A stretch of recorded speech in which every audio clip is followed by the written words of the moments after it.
Bueno, ahora sí, en honor al tiempo y siendo las 13:30 en punto, calculo que entrará y saldrá un poquito más de gente, pero damos comienzo entonces con la segunda exposición oral del track de evaluación e investigación en estas jornadas de informática en salud.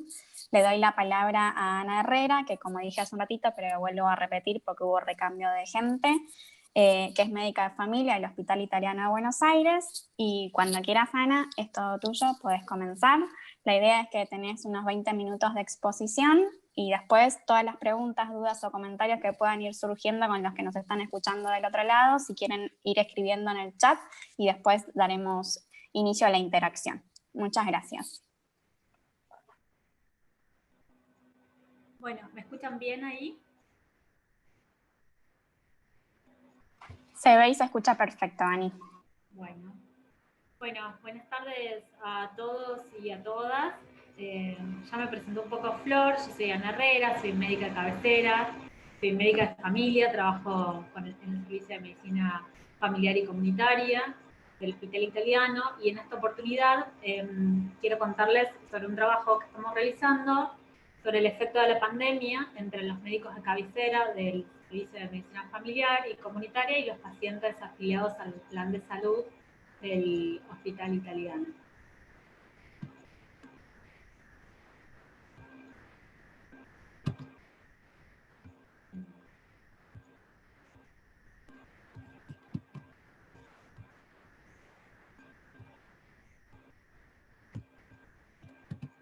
¿Sabes qué, Flor? No me pasa la diapositiva. Perdón.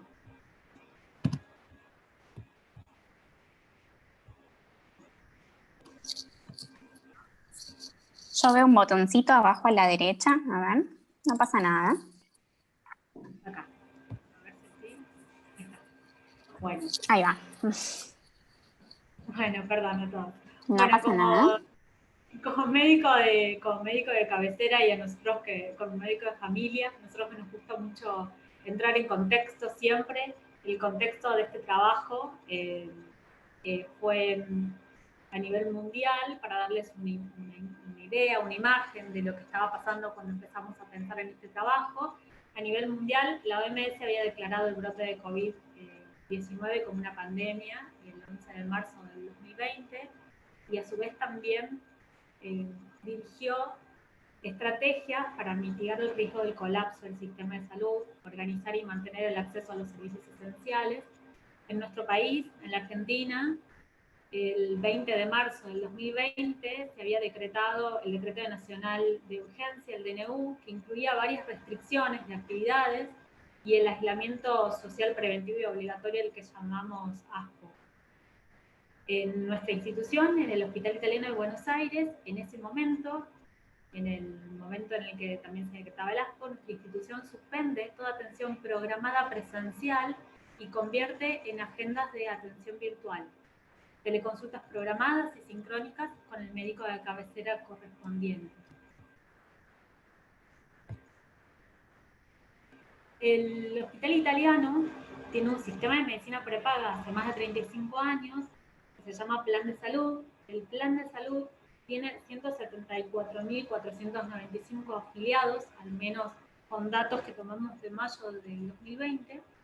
Estos casi 175.000 afiliados tienen la posibilidad de tener un médico de cabecera asignado con el que establecen una relación médico-paciente de seguimiento longitudinal. Estos médicos de cabecera pueden ser pediatras, pueden ser clínicos o pueden ser médicos de familia. Los médicos de familia pertenecen al Servicio de Medicina Familiar y Comunitaria del Hospital Italiano. En nuestro hospital, desde el año 2008, el paciente puede acceder a la información personalizada sobre su salud y la de su familia a través del portal de salud. Este portal de salud de pacientes está integrado a la historia clínica a través del programa de telemedicina, mediante el cual los pacientes pueden enviar mensajes a su médico de cabecera. Este es un canal de comunicación que es formal e institucional, y el paciente tiene libre acceso al diálogo asincrónico a través del servicio de mensajes que son de carácter no urgente. Los objetivos de nuestro trabajo, con estas características, con este contexto y con esta institución en donde nosotros trabajábamos, fueron describir el efecto de la pandemia entre médicos del Servicio de Medicina Familiar y Comunitaria y sus pacientes afiliados al plan de salud, en términos de reportar el número de mensajes y celeridad de respuesta, explorar las características de los usuarios de mensajería por el portal de salud, estimar la frecuencia de los conceptos terminológicos del contenido de los mismos, del contenido de los mensajes, reportar el número de consultas programadas ambulatorias, presenciales o virtuales, y explorar las características de estos usuarios.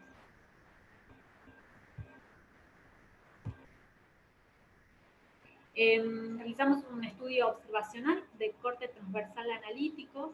El marco temporal fue intrapandemia. El periodo transcurrido entre las semanas epidemiológicas 10 a la 23 del año 2020, que incluían los meses de marzo, abril y mayo. Y realizamos un control histórico con las mismas semanas epidemiológicas del año 2019. La población fueron la totalidad de los mensajes correspondientes a los afiliados del plan de salud con su médico de cabecera del Servicio de Medicina Familiar y los turnos ambulatorios programados. Se realizó análisis cuantitativo. Las variables continuas se presentan como media y el estándar, o con la mediana y el rango intercuartilo. Variaciones categóricas y ordinales se muestran como frecuencias absolutas y relativas con sus respectivos intervalos de confianza. Se presentan gráficos de series temporales agrupados por semanas epidemiológicas de mensajes y turnos. Y también se realizó un análisis de contenido con metodología mixta. Se definieron criterios de búsqueda para algunos términos, vacuna, antigripal y antineumocócica, que se reportan como porcentaje. Se codificaron dimensiones relacionadas con las vacunas, unas muestras aleatorias de 500 mensajes para explorar las palabras más frecuentes que encontrábamos en estos mensajes. Y ahora vamos a los resultados. Los resultados en cuanto al análisis cuantitativo de la mensajería. En rojo tenemos el año 2020, en azul tenemos el año 2019, las semanas epidemiológicas de la 10 a la 23. Entre estas semanas hubo un total de 84.000 mensajes a través del portal de salud en el año 2020, mientras que en las mismas semanas epidemiológicas del año 2019 tuvimos 28.000 mensajes en total en esas semanas. Este aumento global presentó un pico entre las semanas 11 y 18 más o menos, sí, 11 y 18, y luego la curva tiende a mostrar una estabilidad, con una cierta variación interanual mayor en el año 2020, pero ya una curva más estable al menos. En cuanto a los resultados de la celeridad de la respuesta, los mensajes del 2019, de nuevo vemos en azul, y 2020 en rojo. Los del año 2019 se respondieron con un tiempo promedio global de 29,11 horas, y en el 2020 se respondieron con un promedio de 21,43 horas. Es decir, a pesar de que se triplicó aproximadamente, como veíamos en la diapositiva anterior, el número de mensajes mediante el portal de salud, la celeridad fue mayor, la rapidez con la que se contestaron estos mensajes fue mayor en el año 2020.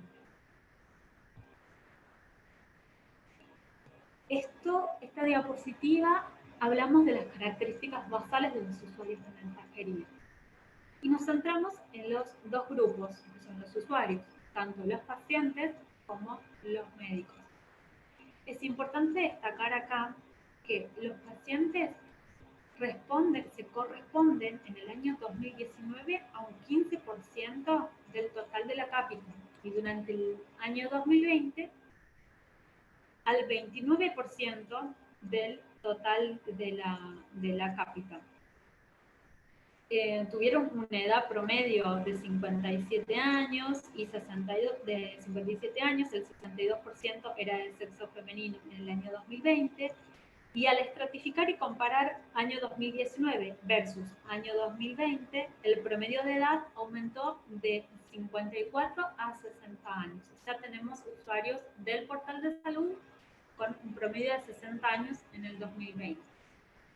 En cuanto a las características de los usuarios médicos, son 147 médicos de cabecera del Servicio de Medicina Familiar, más o menos tienen una cápita relativamente estable, 75.000 y 73.000. Y los médicos son 61,90% de sexo femenino, ¿sí? Y eso se mantiene en los 2 años.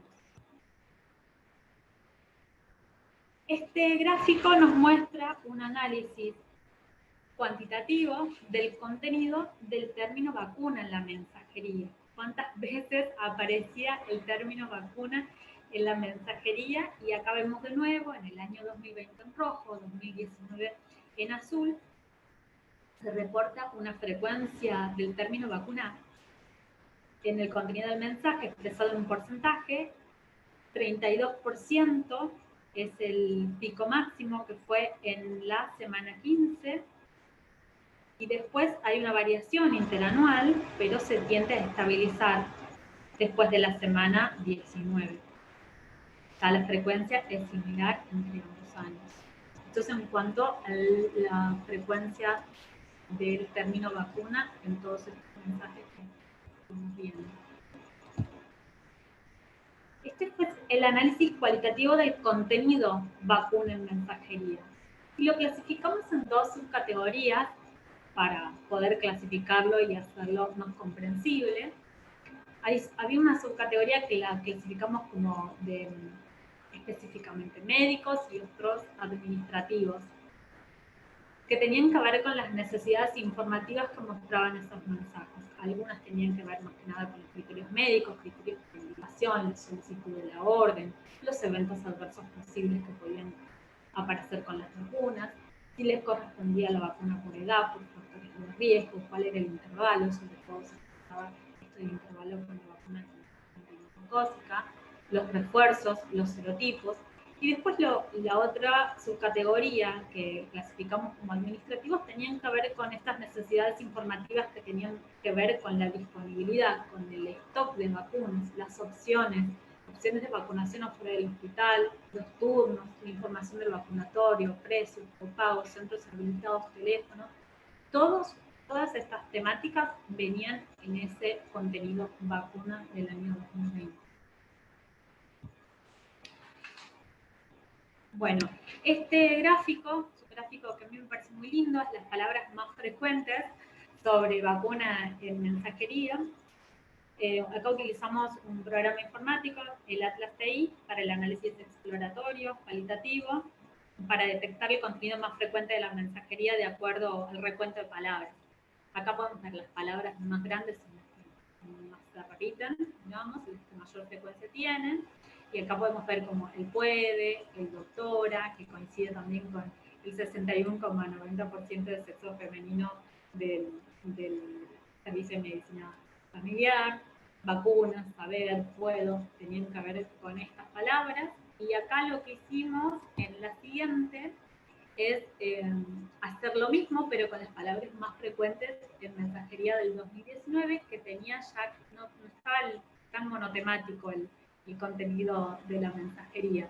Y tenía que ver ya más con derivación, turno, aparecía la palabra vacuna con cita, solicitar, servicio, medicamentos, más parecido a lo que quizás venían en otros años de pandemia, ¿no? En estas mismas semanas. Bien, acá tenemos en esta diapositiva el análisis cuantitativo de turnos, las consultas ambulatorias programadas. De nuevo vemos en rojo el año 2020 y en azul el año 2019. El gráfico muestra un descenso brusco de las consultas ambulatorias que comienza en la semana 12 y que además, como no sé si recuerdan, coincide con el aislamiento social preventivo y obligatorio. Si bien la telemedicina permitió complementar la prestación de atención médica en ausencia de las visitas presenciales, las teleconsultas en este periodo representaron el 30%, en todo el periodo, entre las semanas 10 y 23, el 30% de las consultas, de la atención ambulatoria durante el periodo global. Sin embargo, cuando uno restringe ya entre la semana 13 a la 23, hubo un total de 9.035 consultas, donde las teleconsultas representaron el 78%. Las teleconsultas presentaron una frecuencia semanal de 255 en la primera semana, en la semana epidemiológica 13, un aumento progresivo hasta la semana 23, en donde ya hicimos el corte. Quizás después sigue aumentando. Esto fue un periodo en el que nos habíamos planteado. Esto tiene que ver con las características de los usuarios de sus turnos ambulatorios programados. Las características, más o menos, la edad es la misma edad en los dos grupos, en el 2019 y en el 2020. El porcentaje de cápita de los pacientes que utilizaron fue el 28,93%, y estos utilizaron el 17,90% en el año 2020. En esta diapositiva, lo que de alguna manera quiero mostrarles es un gráfico en el cual quiero remarcar los lugares por donde nosotros observamos, a través de los cuales observamos esta interacción de los médicos de cabecera, del Servicio de Medicina Familiar y los afiliados. Y los lugares a través de los cuales observamos esto, como modo de resumen, fueron dos: los mensajes y los turnos. En cuanto a los mensajes, fueron 84.916 mensajes por el portal de salud, con un pico máximo entre las semanas 11 y 18. La celeridad de la respuesta mediana global fue de 21,43 horas. Fueron 21.521 pacientes que responden al 29% de la cápita, con una mediana de 59 años y sexo femenino 63, mayor frecuencia. Y por otro lado, otra de las características por las cuales observamos esta interacción fueron los turnos programados. Fueron 23.200 turnos programados ambulatorios, un descenso brusco en la semana 12, ya dijimos.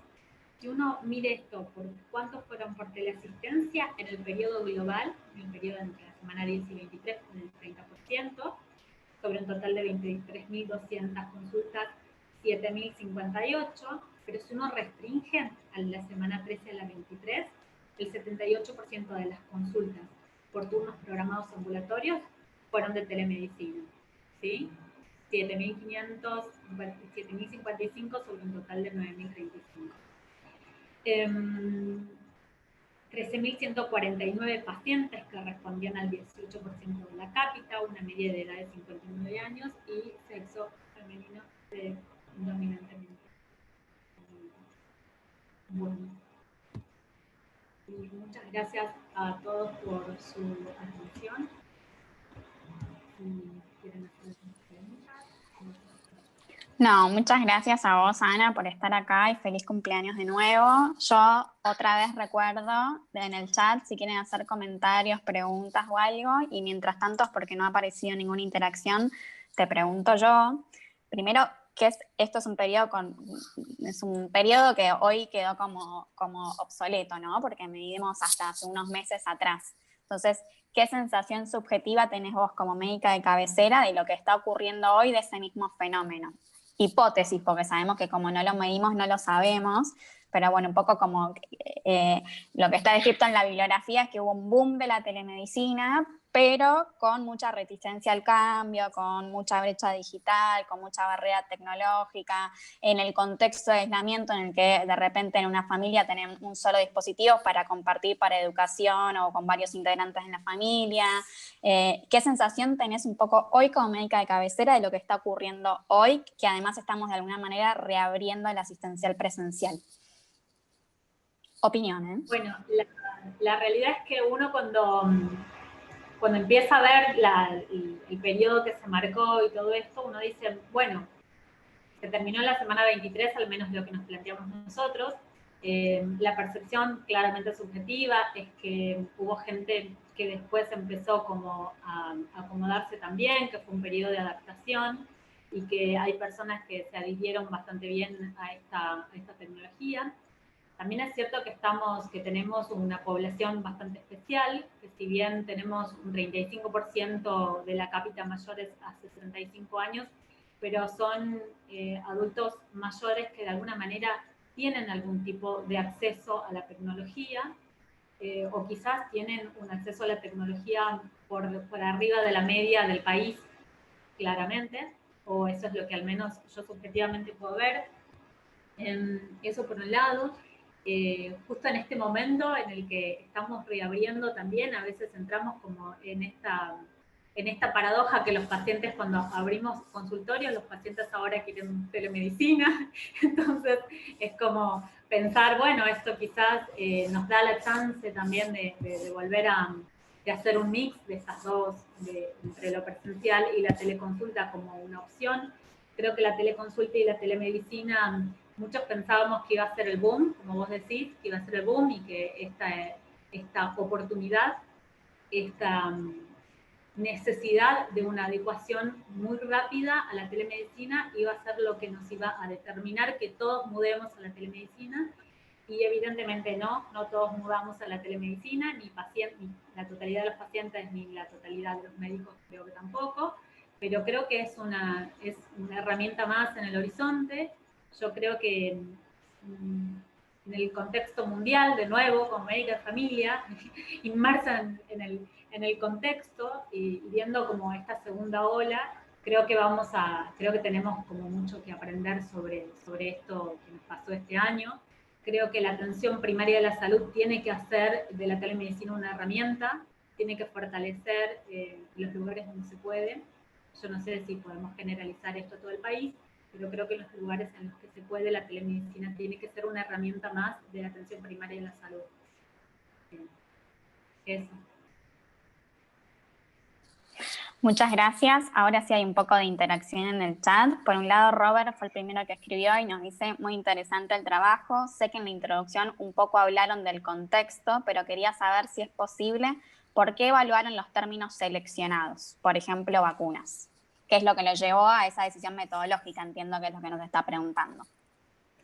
Sí, la realidad es que también fue un poco esto de la percepción por la práctica personal, digamos, y por la percepción en los grupos de trabajo, que hubo un momento de las primeras semanas de la pandemia en que las necesidades informativas eran monotemáticas, eran que todo tenía que ver con la vacuna, y realmente fue una saturación del tema, ¿no? El tema estaba como tan repetido que uno veía que solamente se saturaba eso.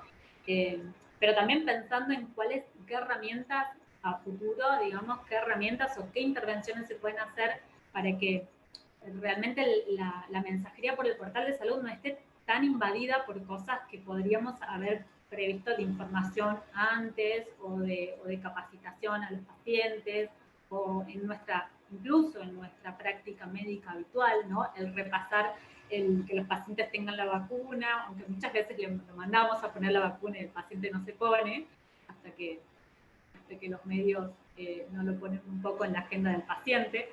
Pero bueno, en realidad era por eso, estaba más que nada dado por la experiencia también, y por lo que estábamos viviendo como grupo. Siempre como detrás de escena hay algo que motiva al investigador, que es como la hipótesis o la percepción subjetiva que uno tiene desde la pata asistencial. Creo que también eso, como que me parece, y hablo como médica de cabecera también, médica de familia con una capita chiquita, pero que me parece que lo que motivó un poco a esa decisión fue nunca antes en este momento temporal recibí tanta mensajería con respecto a la intención de la vacuna. Y esa me parece que es un poco también la respuesta a Robert. Después, Karin, yo si querés te habilito de silenciar el micrófono, a ver si puedo. Por si querés hablar. No sé si puedo, pero si no, leo. Sí, gracias. Estoy. Hola, buenas tardes a todos, a todas. Felicitaciones, Ana, por la presentación. Yo fui parte del equipo que ideó un poco la investigación y la discutimos mucho con Flor y Ana. Y lo que puse ahí en el chat, que es solo el comentario que no es metodológico, es que nosotros como médicos en el primer nivel de atención nos sentimos, no por el hospital, digo en general, invisibilizados, ¿no? Todo estaba concentrado en los respiradores, las terapias, y a nosotros el pico nos llegó antes. Fíjense las zonas epidemiológicas donde nosotros nos saturamos con esto, que es sumamente disruptivo, la mensajería, el caos, a partir del lockdown de la atención presencial. Y este trabajo también intenta, es un llamado, si se quiere, tiene una pata política, si se me permite, que es hacer visible una tarea que resultó invisible. Yo ahí también comentaba en el chat que en otros subsistemas donde esto no es posible, hubo muchos médicos de atención primaria en el territorio que fueron invisibilizados. Entonces, me parece que desde esa perspectiva es mostrar que estuvimos sobrecargados, que cuando el sistema en la internación y en la guardia se estresó más, probablemente nosotros nos calmamos un poco, pero que a nosotros el pico nos llegó precozmente, ni bien se puso el aislamiento. Así que nada más y felicitaciones por el laburo, impresionante. Muchas gracias por tus palabras. Sí, un poco me parece que es el detrás de cámara o la visión de cómo lo vimos nosotros como médicos de atención primaria, ¿no? Porque esto que dicen es lo prioritario de las primeras medidas tenían que ver con descentralizar el sistema sanitario y cerrar todo y que no vengan al hospital y tener camas disponibles y prepararnos con backup y todo para una tragedia o fatalista o qué es lo que iba a pasar. Y la realidad es que mientras tanto, cuando uno descentraliza, está dejando a la gente en su casa, que también tiene necesidades informativas, que también tiene dudas, miedos y demás, que necesita contención y contacto con el médico de cabecera o canalizarlas de por algún medio. Y por ahí un poco en este sistema, y un poco haciendo creo que el link conector con lo que comenta Romina. Romina pone, igualmente, en concordancia con el comentario de Florencia, entiendo que solo hicieron esta medición sobre los afiliados del plan de salud porque el nivel adquisitivo y la población cautiva hace que no puedan ver esas carencias. Yo me hice referencia un poco a lo que es la transversalidad de lo que ocurrió con la telemedicina en sí misma, con la resistencia al cambio, lo difícil, la brecha tecnológica, la población adulto, la capacitación a distancia, porque se venían haciendo capacitaciones desde el punto de vista de telemedicina, pero presenciales, y eso tampoco era posible en este contexto y demás, y la decisión de hacerlo cerrado, afiliados a plan de salud, de alguna manera es, por un lado, porque era de alguna forma más controlado, para obtener resultados de alguna manera fidedignos, digamos, porque después la gente de obras sociales, como no está cautiva, de alguna manera como que la perdemos y no sabemos si tuvo contacto por otro lado y demás. Y después algo no menor que yo quería comentar también, Anita hizo bastante hincapié en las vías de comunicación o las formas en las que nosotros medimos esta comunicación, que fue mensajería y turnos, ¿no? Presenciales o virtuales. Y ¿qué otras formas, yo creo que tengo la respuesta personal, pero qué otras formas de comunicación no observadas, no medidas quedan fuera de este relevamiento? Bueno, la realidad es que los médicos de cabecera a veces tenemos como, los médicos de familia al menos, creo que tenemos como, los pacientes tienen mucho acceso a nosotros, de muchas maneras.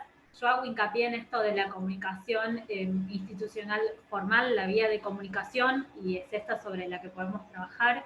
Después se nos escapa cualquier cantidad de información y cualquier cantidad de mensajes y laburo seguramente nuestro también, que entra por mail, que entra por WhatsApp, que entra por teléfono. Hay un montón de cuestiones que escapan sobre esto. También escapan los pacientes estos que llaman por teléfono y solamente piden que el médico de cabecera se comunique con ellos.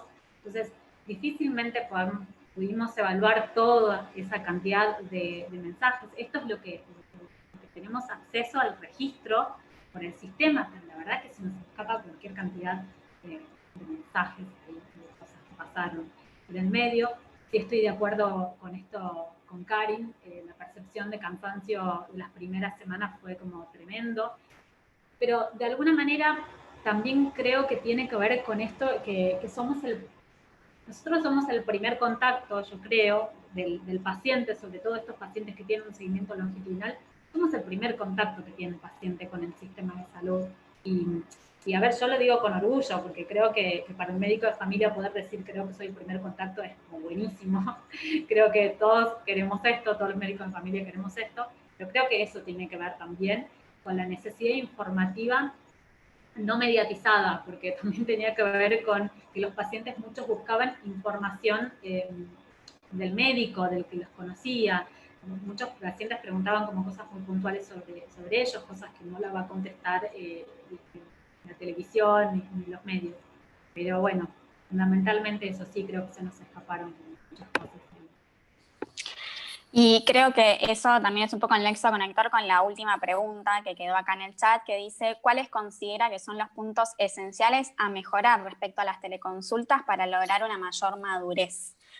Yo, mientras si querés pensar tu respuesta, yo te digo que para mí venía en línea con lo que venías hablando, que tiene que ver con la cantidad de gente que quedó afuera de la teleconsulta, en el sentido no solamente por nuestro padrón, sino porque difícil de conexión. Yo tengo como médica cabecera y como una capita chiquita, tuve un montón de pacientes que me mandaban mail que no está contemplado dentro de esta pesquisa de informativa, o incluso hay muchos, yo no particularmente, pero digo, muchos de los médicos de familia de nuestro servicio están acostumbrados también a facilitar sus números de teléfonos personales, entonces el WhatsApp, los mensajes de texto, los llamados telefónicos, el mail, son todos medios de comunicación no institucionales, de los cuales no podemos acceder, ni estuvimos viendo cuál fue el impacto, pero desde el otro lado del mostrador creo que la sensación subjetiva fue esta misma, o sea, el aluvión de necesidades informativas y de miedos, incertidumbres, preguntas y demás, a nosotros esa ola enorme nos ocurrió mucho antes de lo que es el colapso del sistema sanitario. No sé si querés responder alguna otra cosa, Ani, con respecto a eso. Yo cuando cuando me preguntan esto, cuáles son los puntos esenciales para mejorar respecto a las teleconsultas, yo creo que de alguna manera es como no abandonar la teleconsulta, me parece fundamental. Es una herramienta más, no viene a reemplazar nada, pero creo que la tenemos que seguir utilizando para poder seguir perfeccionándola y para que podamos mejorar en algunas cosas. Yo creo que una de las cuestiones las empezamos a ver en la utilización, en cuanto uno hace experiencia empieza a ver cuáles son las cosas que haría falta mejorar. Entre esas, la teleconsulta creo que tiene que tener un poquito más de tiempo hasta que al menos los pacientes puedan utilizarla. Esto de capacitar a los pacientes está muy bueno, pero bueno, también la capacitación es en el 1 a 1 y muchas veces tuve que hablar por teléfono para ir guiándolo al paciente y explicándole cómo tiene que entrar, por más que le hayamos mandado miles de veces el instructivo y en la página tengan instructivos, yo creo que para lograr esta mayor madurez de la telemedicina, nada, es como hacer camino al andar, digamos, y seguir insistiendo con esto. Es una herramienta que creo que si se vuelve a presentar lo que se presentó este año, la vamos a seguir necesitando y la vamos a seguir perfeccionando. Yo creo en lo personal que, como para complementar un poco esa respuesta, hay muchas lecciones aprendidas de la teleconsulta en sí misma. Me parece que nuestra opinión también como médicos es simplemente una opinión y que la opinión de esa respuesta es colectiva, o sea, es desde el financiador, desde el prestado de la prestación desde el hospital, desde el médico como asistente de la práctica médica de ese lado, del qué es lo que opina el paciente, porque la primera pregunta que yo le hice a Ana también, en qué sensación subjetiva tenía hoy de este fenómeno hoy en día y actualizado, tiene que ver un poco también con eso, tiene que ver con ahora justo que yo volví a lo presencial, me están llegando un montón de redes mensajes en la última semana ¿y no atendés más virtual? Entonces es como, ¿qué pasó en el medio? ¿Qué es lo que quieren? O me parece que vino para quedarse, pero de repente para determinado usuario. Me da la sensación por los que están mandando eso que es o el señor grande que todavía tiene miedo de salir y ya se acostumbró y aprendió y le parece satisfactorio sin tener que moverse a la casa, o el joven que trabaja y que le parece que el traslado hacia el sistema sanitario es completamente innecesario. Y en el medio hay un montón de grises que son también la gente que nunca accedió ni a la teleconsulta y nunca dejó de ir al sistema presencial tampoco, o el que quedó en el medio perdido entre todo esto. Así que muchas gracias una vez más y a todos.